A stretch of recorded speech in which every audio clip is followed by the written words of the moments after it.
Breaking news today. The expert argues that a NATO membership for Ukraine would be detrimental to Putin but beneficial to the Russian economy. If Ukraine joins NATO, Russia's economy might once again participate in global markets, according to a piece by Konstantin Sonin. According to the Russia expert, if Ukraine joined the alliance, it would be harder for the Kremlin to defend its bloated military budget. Although it wouldn't undo Putin's economic damage, it would facilitate repair. University of Chicago professor Konstantin Sonin argues that allowing Ukraine to join NATO will hurt Vladimir Putin but help Russia's economy and people. The leading Russia expert argued in Project's Syndicate that if Kyiv joined the alliance, it would be harder for the Kremlin to defend its bloated military budget. It would also aid in breaking Russia's economic isolation.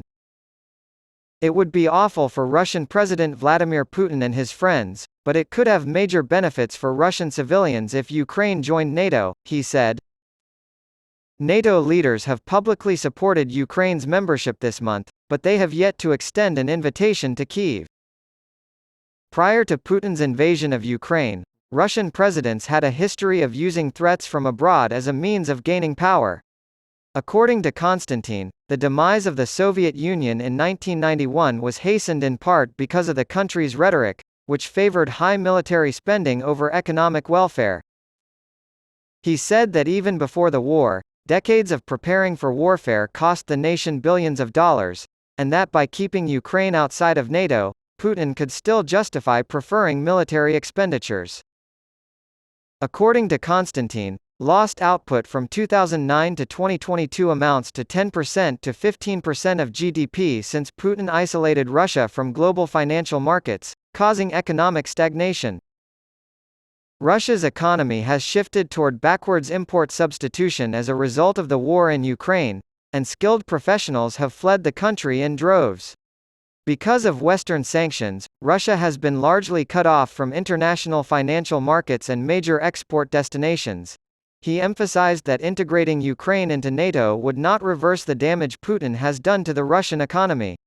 After the war is finished, however, it will be much more difficult to argue in favor of putting military production ahead of economic growth. Facilitating a speedier economic recovery for Russia and reducing the risk that a post-war Russia would use trade connections to fund future aggression would be side effects of preserving Ukraine's security. According to Konstantin, though, Putin has profited from the massive military spending, therefore it is in his interest to keep the war going.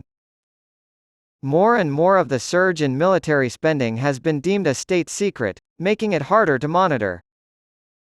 He wrote, "The veil of secrecy surrounding Russia's military spending has allowed domestic arms manufacturers to maintain profit margins that would be unattainable under normal market conditions, and, if Ukraine joins NATO, Putin and future leaders like him will have a difficult time persuading Russians that massive military investments are necessary."